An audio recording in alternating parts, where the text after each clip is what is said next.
The champagne fountain at my sister Victoria's wedding cost more than most people's cars. She'd made sure everyone knew that.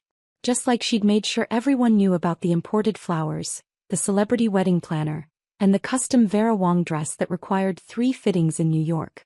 What she didn't mention was who was quietly paying for half of it.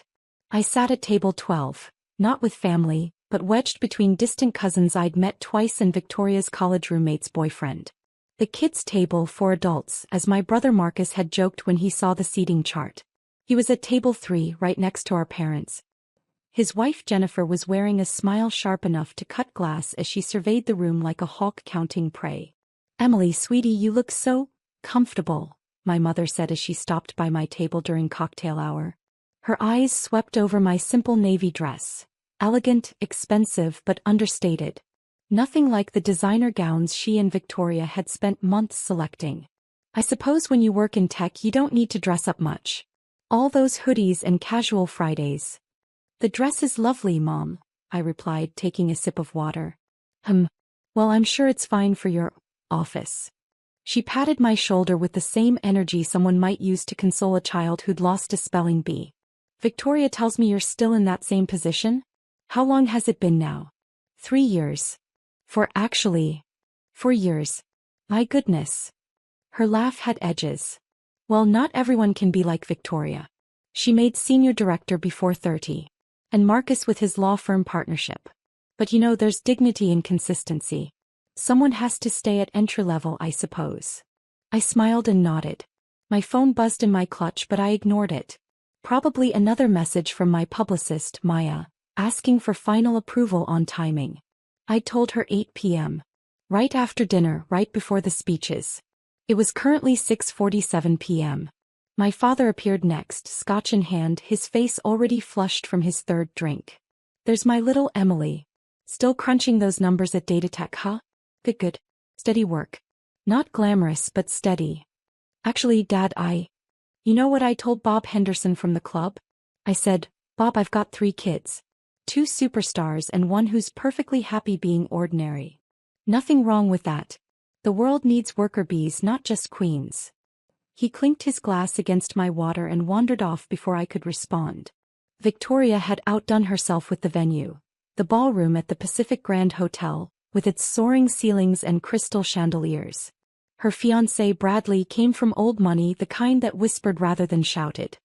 His family looked mildly uncomfortable with Victoria's need to announce every expensive detail, but they smiled politely through it all.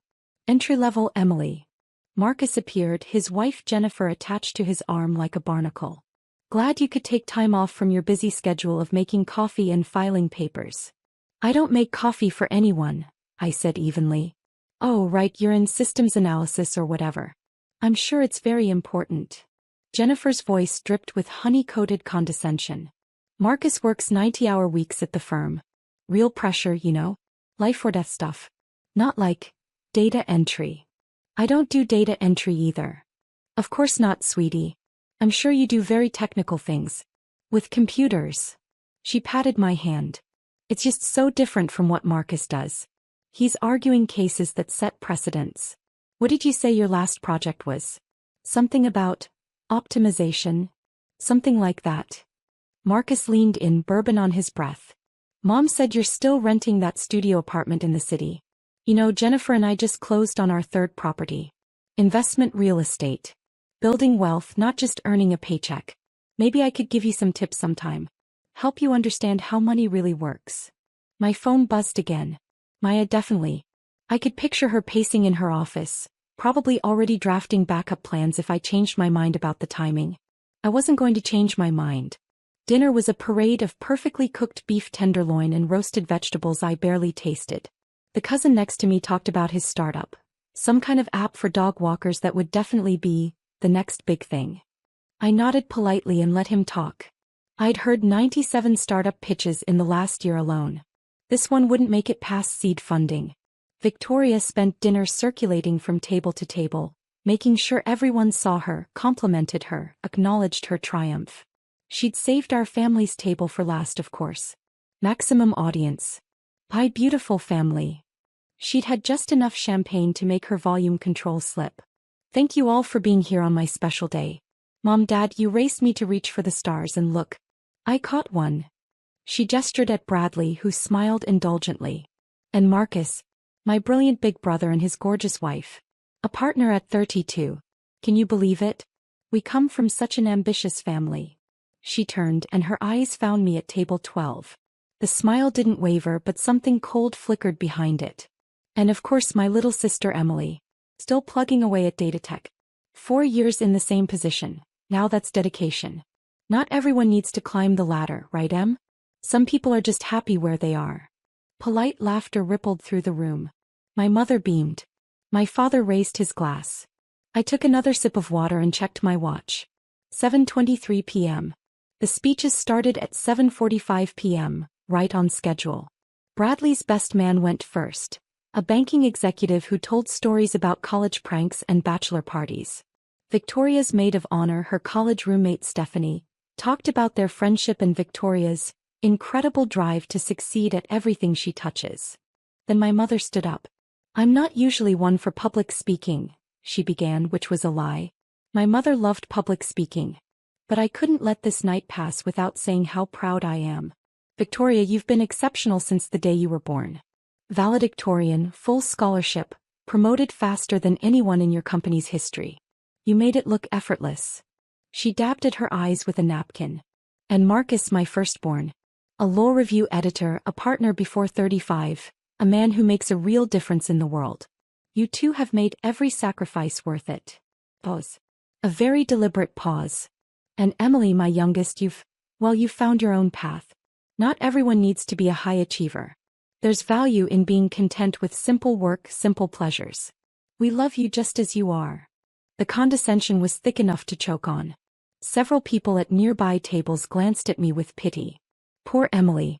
The disappointment child. The one who didn't measure up. I smiled and raised my water glass in acknowledgement. My father went next, mostly repeating my mother's points with more scotch-fueled emotion. He talked about excellence and drive and knowing your limitations. He mentioned Marcus's recent case victory and Victoria's promotion to senior director. When he got to me, he simply said, and Emily's here too. Good steady job. Can't ask for more than that.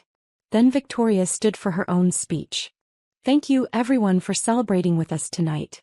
Bradley and I are so grateful. She paused for applause. You know, growing up with 2 siblings taught me a lot about competition, about pushing yourself, about refusing to settle for mediocrity. Her eyes drifted to me again. She wasn't even trying to be subtle anymore. Marcus showed me that being smart isn't enough. You have to be hungry. You have to want success more than anything.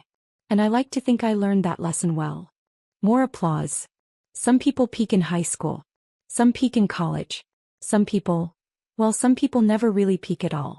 They just exist. They show up, do the minimum, collect a paycheck and go home. Jennifer was smirking. My mother nodded sagely. Several guests shifted uncomfortably. I'm grateful I wasn't born with that gene. The satisfaction gene. The one that says, this is enough. Because if I had been, I wouldn't be standing here today as a senior director at 30, married to this incredible man, living the life I dreamed about. She raised her glass, her eyes locked on mine. So here's to ambition. Here's to refusing to be average. Here's to knowing that entry-level isn't a career, it's a warning sign. The room erupted in applause and laughter. People were looking at me now, not even trying to hide it. The pathetic little sister. The cautionary tale. The one who lacked drive. Marcus stood and raised his glass. To Victoria, who showed us all that settling is a choice and she chose excellence. To Victoria, the room echoed. I checked my watch. 8:01 p.m. Perfect timing. I pulled out my phone as it started buzzing. Not just mine. Phones all around the room were lighting up, vibrating, creating a wave of digital noise that started at the front tables and rippled backward. What the hell? Someone muttered. Oh my God, a voice gasped from table 3. Is that, no way. No way. I watched as confusion spread across Victoria's face. Then something that looked like she'd been physically struck. My mother's champagne glass slipped from her hand, shattering on the floor. Marcus grabbed his phone with shaking hands, stared at the screen, then looked up at me with eyes wide as dinner plates. The notifications were everywhere now. Forbes had released their 30 Under 30 issue early, breaking their own embargo. The cover story was trending on every social media platform simultaneously. News alerts were pinging on every device in the room. Forbes 30 Under 30. The secret billionaire hiding in plain sight. My face stared back from 200 phone screens. Not entry-level Emily. Not simple job Emily. Not content with mediocrity Emily. PO Emily. Founder Emily. The woman who'd spent 4 years building Nexus AI from a nights and weekends project into a company that had quietly revolutionized enterprise artificial intelligence. The woman whose company had gone public 3 months ago at a valuation of $8.2 billion. The woman who owned 63% of it. Emily. My father's voice cracked. What is this? Bradley's father, quiet until now, stood up from table 1. Wait, Emily Chin. Nexus AI. You're that Emily Chin? His voice carried across the suddenly silent ballroom. By God. We've been trying to get a meeting with you for 6 months. Your AI platform is revolutionizing our entire manufacturing division. His wife grabbed his arm. Charles, she's the one the Wall Street Journal called the most influential tech founder since Zuckerberg? I believe so, yes. Victoria's face had gone from red to white. That's not possible. You work at data tech. You're in systems analysis. I own data tech, I said calmly, setting down my water glass. Acquired it 2 years ago. It's where we test new features before rolling them out to enterprise clients. I thought I mentioned that. You said you worked there. I do work there. I'm the zoo. It's considerable work, actually. My mother made it sound like a wounded animal. But you rent a studio apartment. I own the building. All 47 units. That studio is actually a penthouse I had custom designed. Calling it a studio is technically accurate. It's one open concept space. Just happens to be 4,200 square feet. Marcus's phone was still in his hand, the Forbes article glowing. It says here you're worth. This can't be right. This says you're worth $5.2 billion. The IPO was very successful, I acknowledged. Though honestly that number fluctuates daily. Last Thursday it was $5.4 billion. Market volatility, you understand. 5 billion. My father sat down heavily. Jennifer's face looked like she'd sucked on a lemon. But you never said anything. You let us think. I let you assume, I corrected. I never actually lied. You all just decided what you wanted to believe and never asked questions. Victoria was scrolling frantically through her phone now, reading article after article. MIT Technology Review called you one of the most important innovators of the decade. Time featured you in their Future of Technology issue. The Wall Street Journal. Oh God, everyone knows who you are. Everyone except your family, Bradley finished quietly. He was looking at me with new eyes. We tried to book you as a keynote speaker for our company's tech summit. Your speaking fee was $250,000. We couldn't afford it. It's $300,000 now, actually. I had to raise it because I was getting too many requests. The ballroom had descended into chaos. People were standing, crowding around their phones, looking between their screens and me like I might disappear if they blinked. Oh shit, someone near the bar said loudly. She donated $50 million to children's hospitals last year. It's right here in the article. And $30 million to tech education programs in underserved communities. There's a whole section about her philanthropy. My mother's carefully applied makeup was starting to run. Emily, sweetheart, I don't understand. Why didn't you tell us? Why did you let us think? Think what, Mom? That I was a failure? That I lacked ambition? That I was the disappointing child? My voice remained calm, pleasant even. You never asked what I actually did at Data Tech. Not once in 4 years. You just assumed, made your jokes and moved on. But we're your family. Exactly. You're my family. And for 4 years at every dinner, every holiday, every gathering, you made it clear that you thought I was mediocre. You pitied me. You used me as a cautionary tale. I looked around the room. I heard you, Dad, telling your golf buddies about your 2 superstars and 1 ordinary kid. I was right there. I heard all of it. Victoria's hand was shaking as she scrolled. There's a profile here from TechCrunch. An interview from 6 months ago. You talked about staying humble and not letting success define you. Was that, was that about us? Partially. Mostly it was genuine. I don't think money or success makes someone better than anyone else. I just find it ironic that you all spent years telling me I was less than you, when by your own metrics, money, status, influence, I surpassed you before I turned 27. Marcus looked like he might be sick. The Forbes list says you're number one. Number one under 30 in all of technology. Above everyone. I'm aware. And you just sat there. Let Victoria give that speech. Let Mom and Dad. He couldn't finish. I wanted to see, I said simply. I wanted to see how far it would go. How cruel you could be to someone you thought was beneath you. Turns out pretty far. Bradley's mother approached our table, her expression mortified. Miss Chin, I apologize, but I have to ask, did you? The articles mention you're an angel investor. Did you by any chance invest in Bradley's firm? I own 18% of Bradley's firm, I confirmed. It was a solid investment.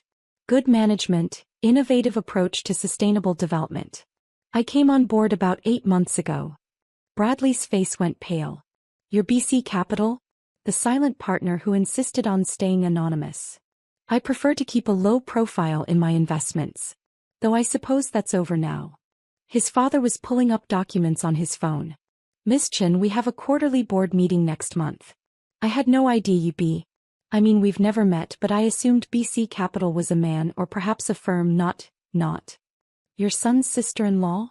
I supplied helpfully. Victoria made a choking sound.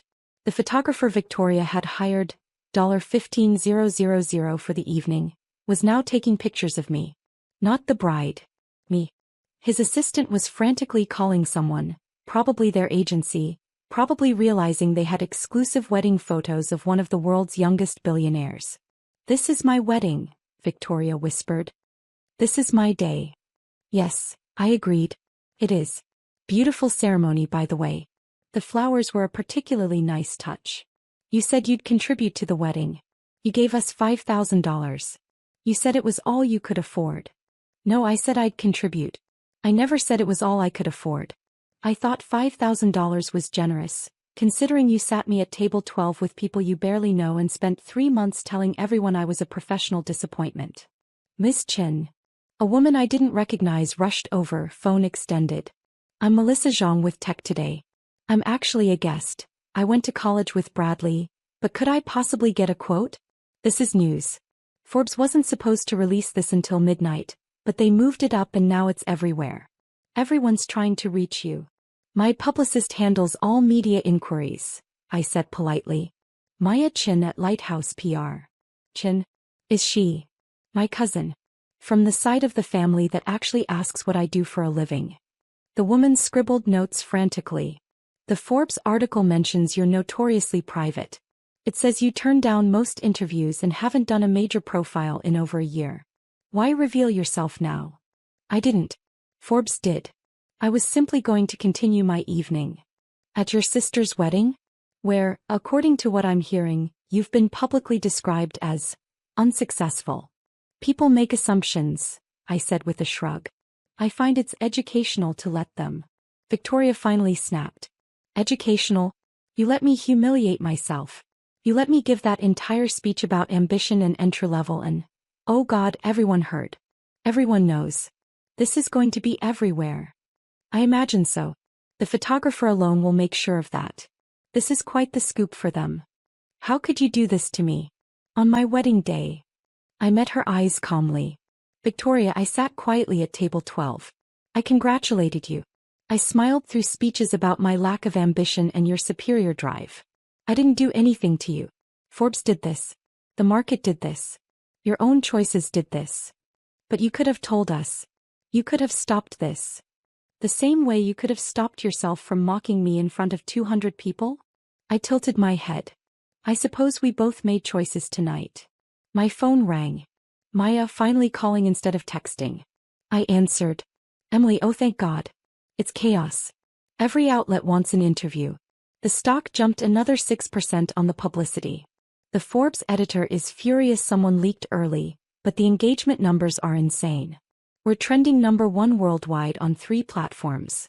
What do you want me to tell people? Tell them I'm at a family wedding and unavailable for comment. A wedding? Whose? Wait, is this your sister's wedding? The one you told me about? Were they? She started laughing. Oh, Emily. Please tell me the timing worked out. It worked out, I confirmed, watching Victoria's face crumble as more guests crowded around me instead of her. You're diabolical. I love it. Okay, I'm sending a car for you. You'll need to get out of there before someone from the major networks crashes the venue. CNN already called twice. Send it in an hour. I should at least stay for cake. Marcus appeared at my elbow as I hung up. His usual confidence had evaporated. Emily, look, I said some things. We all did. But you have to understand we didn't know. Would it have mattered if you did know? I asked. Would you have treated me differently if I'd told you from the start? Or would you have just wanted something from me? He opened his mouth. Closed it. No answer came. Jennifer was crying now, actual tears. My firm has been trying to recruit top tech lawyers. We wanted to pitch Nexus AI. I had a whole presentation planned and oh God, I called you a paper pusher last Christmas. You did, I agreed. In front of Aunt Linda. She laughed. I'm so sorry. I'm so sorry. Are you sorry you said it or sorry you were wrong? She couldn't answer either. My father approached, moving like a man who'd aged a decade in 20 minutes. Emily, Princess, the things I said. I didn't mean. You did mean them, Dad. That's the thing. You all meant every word. You just didn't expect anyone to fact-check you. We're your family. We love you. Do you? Or did you love having someone you could look down on? Someone who made you feel superior by comparison? I kept my voice gentle, which somehow made it worse. Be honest, Dad. When you told those golf stories about your ordinary daughter, did you feel bad? Or did you kind of enjoy it? His face told me everything. The DJ had stopped playing music. The dance floor sat empty. Victoria's perfect wedding had become the Emily Chin revelation party, and there was nothing she could do about it. Bradley stood beside his new wife, looking shell-shocked. I've been networking all night trying to make connections for our firm. And the biggest connection in the room was sitting at table 12 the whole time. I wasn't here for networking, I said. I was here for cake. It looks excellent. This isn't funny. I'm not laughing. Bradley's father was suddenly there, all business. Miss Chin, about the board meeting, and our future plans for expansion. Perhaps we could schedule some time to discuss strategic direction. Bradley mentioned you'd be at our summer retreat. I'll be in Tokyo at AG20 Tech Summit, I said. But I'll attend remotely if the agenda warrants it. Of course. And if you're open to increasing your stake in the company. Charles. His wife grabbed his arm. She's at a wedding. A wedding where her family just spent an hour telling 200 people she was a failure, he shot back. I'd say normal social rules don't exactly apply here. The cake was indeed excellent. 7 tiers of champagne-infused vanilla with real gold leaf. Victoria had wanted to cut it at 9 p.m. sharp, photos planned, moment choreographed. It was now 8:47 p.m. and nobody was paying attention to the cake except me. Emily. My mother sat down beside me, her expression carefully controlled. We need to talk about this. About what happens next. The family reputation. Is yours to manage, Mom. Not mine. But the articles mention us. They say you come from a close-knit family in San Francisco. People will ask questions. Then answer them honestly. Tell them you had no idea. Tell them you thought I was mediocre for 4 years. Tell them whatever you want. I took another bite of cake. It's your story to tell. You don't understand what this will do to us. Victoria's firm, Marcus's firm, your father's business connections. People will think we're horrible. They'll think we treated your youngest daughter like she was worthless? That's not what they'll think, Mom. That's what you did. She recoiled like I'd slapped her. Marcus tried one more time. Look, I know we messed up. But we're still family. That has to count for something. You can't just cut us off over some stupid comments. I'm not cutting anyone off, I said calmly. I'm still here. Still at the wedding. Still planning to show up for holidays. I just won't be showing up as your punching bag anymore. That's not what we... Yes, it is. It's exactly what you did. You used me to make yourselves feel successful by comparison. And the worst part? I would have helped you. Any of you. All you had to do was ask. But you never asked. You just assumed and judged and mocked. Victoria's voice came from behind me, small and broken. The wedding photos are ruined. Everyone's looking at their phones. The photographer's taking pictures of you instead of us. My wedding, my perfect wedding, is destroyed. I turned to look at my sister. Really look at her. She'd spent 6 months planning this day, thousands of dollars, countless hours of stress. And yes, it was ruined. But I felt nothing. I'm sorry your wedding didn't go as planned, I said, and I meant it. But I'm not sorry you finally know the truth. Maybe it'll help you understand how it felt to be dismissed and demeaned at every family gathering for 4 years. That's not the same thing. You're right. It's not. Because I did this to you once. You did it to me for years. The car Maya sent arrived at 9:30 p.m. Not just any car, but a Tesla Model X with a professional driver and tinted windows. Several guests noticed and started taking photos as I gathered my clutch and prepared to leave. You're leaving. My father's voice cracked. But the reception, there's still hours left. I have a 7 a.m. call with our Singapore office, I said. And honestly, I think I've had enough family time for one evening. Emily, please. My mother grabbed my hand. Please don't go like this. We can fix this. We can. Fix what, Mom? Your perception of me? That's already fixed. Everyone in this room now knows exactly who I am. The only thing that changed is your level of respect, and honestly, I don't want respect that only comes after a Forbes cover. I pulled my hand away gently and walked toward the exit. Behind me, I heard Victoria say to Bradley, "This is your fault. You said we should let her sit wherever. You said it didn't matter." And Bradley's quiet response, "Sweetheart, I think that's the least of our problems right now." The cool night air felt like freedom as I stepped outside. My phone buzzed continuously. Messages from colleagues, investors, friends who'd seen the news. Congratulations mixed with, "Holy shit, that timing," and several "Did you plan that?" texts. Maya was waiting by the car, laptop open, already managing the chaos. Okay, so the internet is losing its mind. Billionaire crashes sister's wedding is trending, but the narrative is actually in your favor. People are digging up that quote you gave about letting people show you who they are and connecting dots. This is going to be case studied in PR classes. I didn't crash anything, I said. I was invited. Yeah, but you sure made an entrance. Or rather, Forbes made one for you. He grinned. This is legendary. A little chaos agent energy, but legendary. Through the ballroom windows, I could see my family still clustered together, phones out, probably reading articles about me, about us, about what had just happened. Victoria in her $30,000 dress, looking like her world had ended. Marcus, always so confident, looking lost. My parents, realizing that the daughter they'd pitted was the one who'd surpassed them all. I felt something then. Not satisfaction exactly. Not revenge. Just clarity. They would call. Tomorrow, next week, next month. They'd want to explain, to apologize, to rebuild. They'd want me at family dinners again, but this time with respect, with deference, with the knowledge of who I really was. And maybe someday I'd want that too. But not tonight. Tonight I had a company to run, a world to change, and a future to build that had nothing to do with proving anything to anyone. I'd already proven everything I needed to prove. Take me home, Maya, I said, sliding into the car. As we pulled away, I looked back one last time at the Pacific Grand Hotel, at the wedding that would be remembered for all the wrong reasons, at the family that had spent years underestimating me. My phone buzzed one final time. A text from a number I didn't recognize. This is Bradley's father. That was the most impressive power move I've ever witnessed. Let's talk about that board seat. And perhaps a larger partnership. You've clearly been underutilized in our organization. Much like you were underutilized at that wedding table. I smiled and put my phone on silent. The night air rushed past as we drove toward my building. My 47-unit building with its 4,200 square foot studio penthouse. And for the first time in 4 years, I felt like I could finally breathe. Entry-level forever, they'd said. If only they'd known that my entry level was everyone else's summit. And I'd been at the top the entire time.